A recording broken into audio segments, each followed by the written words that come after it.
To understand why some texts were not included in the Bible, we first need to clarify the terms.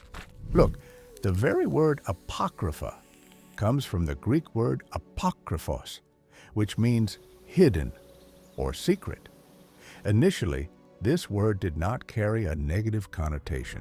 On the contrary, some early groups, like the Gnostics, valued certain texts precisely because they contained secret esoteric knowledge intended only for the initiated. For them, apocryphal was a badge of honor. However, over time, the meaning of this word changed dramatically. By the 2nd century, it had become associated with works of questionable authenticity.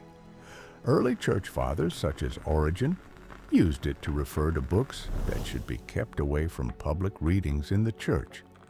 Later, Jerome, the translator of the Bible into Latin, applied this term to all books not included in the Hebrew canon.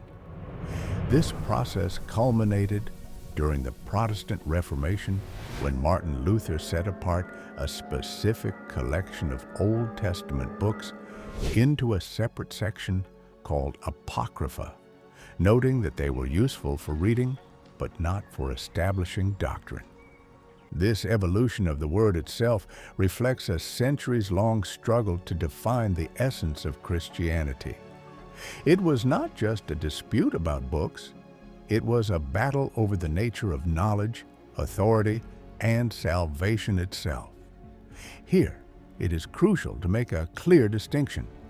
Note, the terms apocrypha, pseudepigrapha, and deuterocanonical are not interchangeable.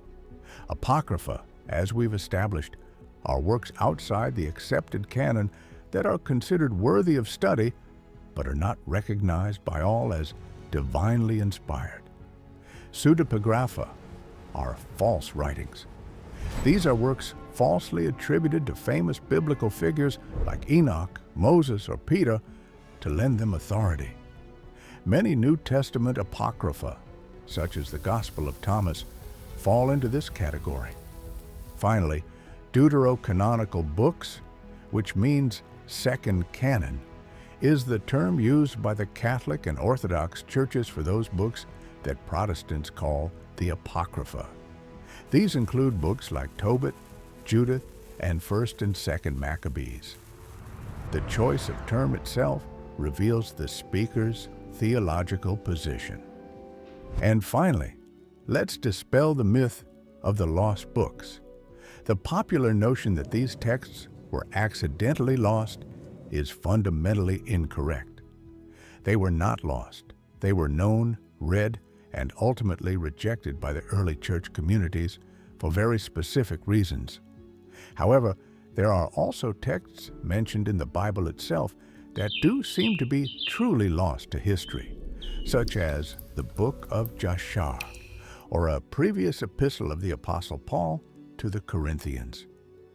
It is important to distinguish these genuinely lost works from apocryphal texts that were deliberately excluded from the canon. The Bible did not fall from heaven fully formed. It is the result of a long and complex process of recognition, guided by communities of believers, using a set of criteria that reflected their core theological convictions. The push to create a fixed list of authoritative scriptures intensified with the rise of movements considered heretical, primarily Gnosticism. The Gnostics produced their own gospels and texts that presented Jesus and his teachings in a light drastically different from the apostolic tradition. Early church leaders like Irenaeus needed to establish a clear boundary between authentic Christian teaching and what was not.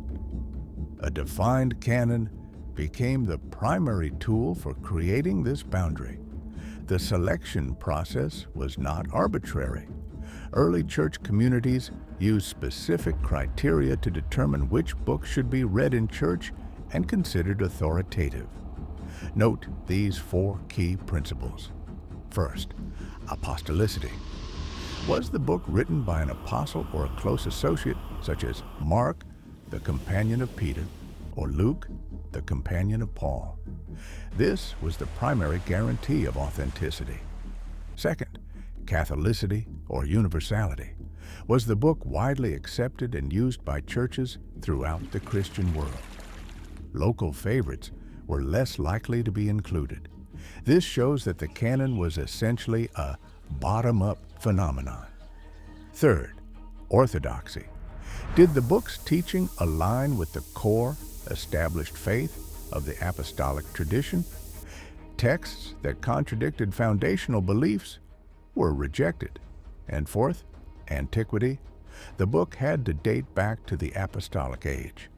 Works written in the 2nd century or later, even if theologically sound, were not considered for inclusion in the New Testament canon. Two biblical passages are often cited in debates about the canon, but their historical context is frequently misunderstood. The first is 2 Timothy chapter 3, verses 16 to 17. Listen to how it sounds in the original language.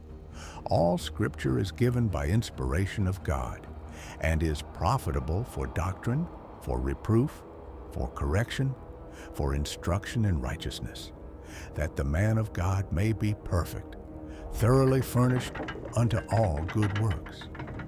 When this was written, the word Scripture referred primarily to the Hebrew Scriptures, that is, the Old Testament. The New Testament as a collection did not yet exist.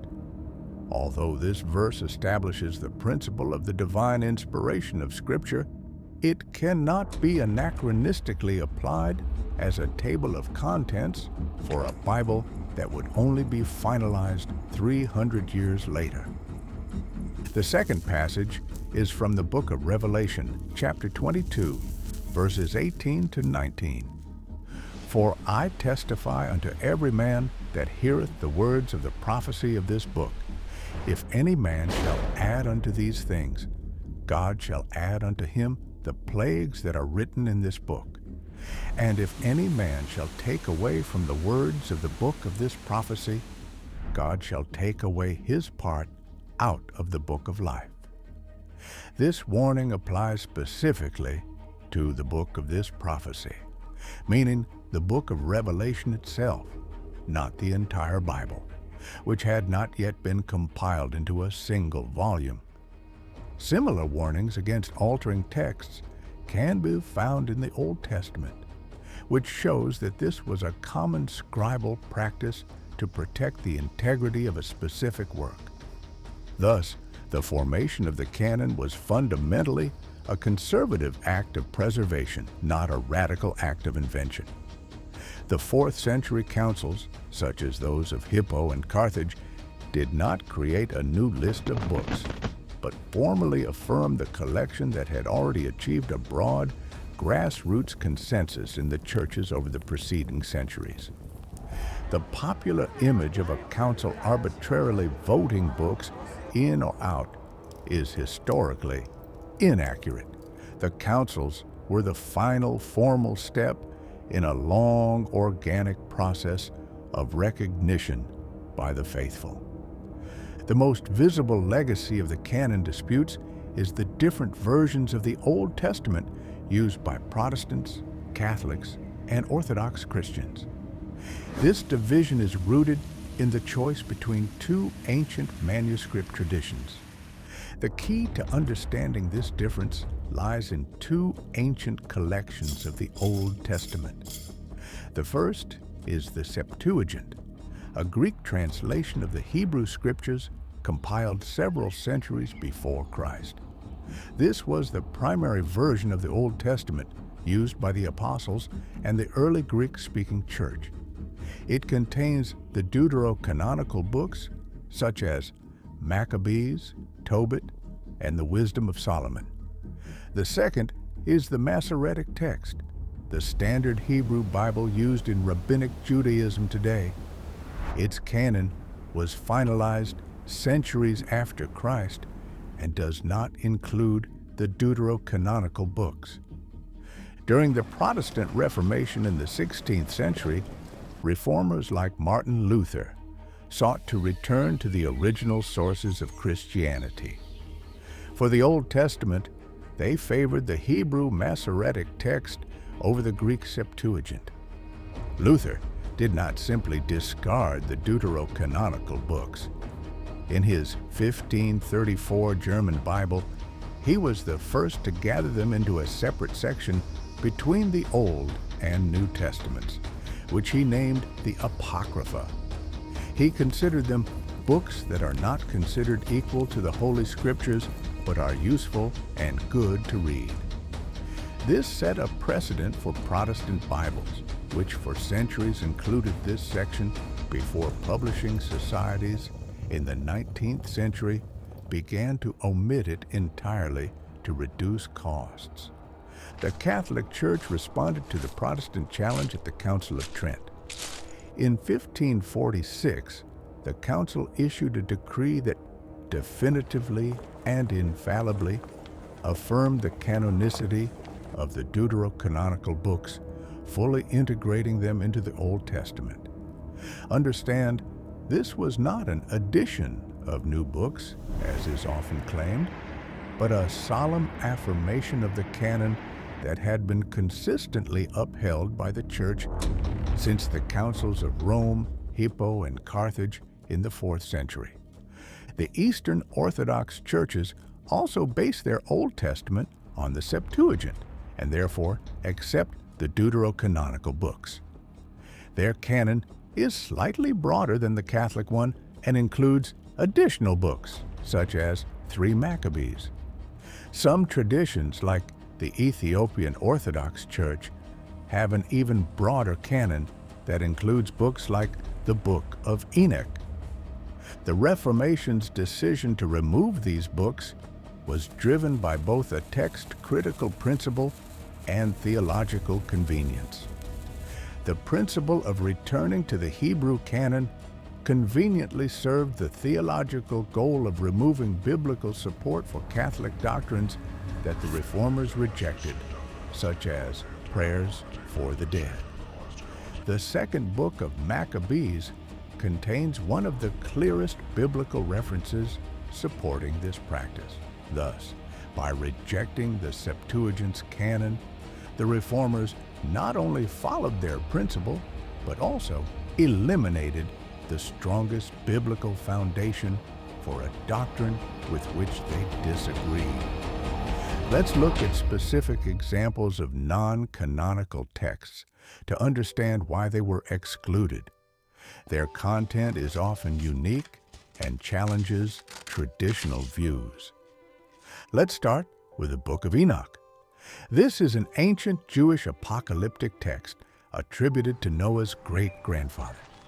It describes the fall of the Watchers, angels who had relations with human women, the birth of the Nephilim or giants, the origin of demons, and Enoch's cosmic journeys through heaven and the underworld.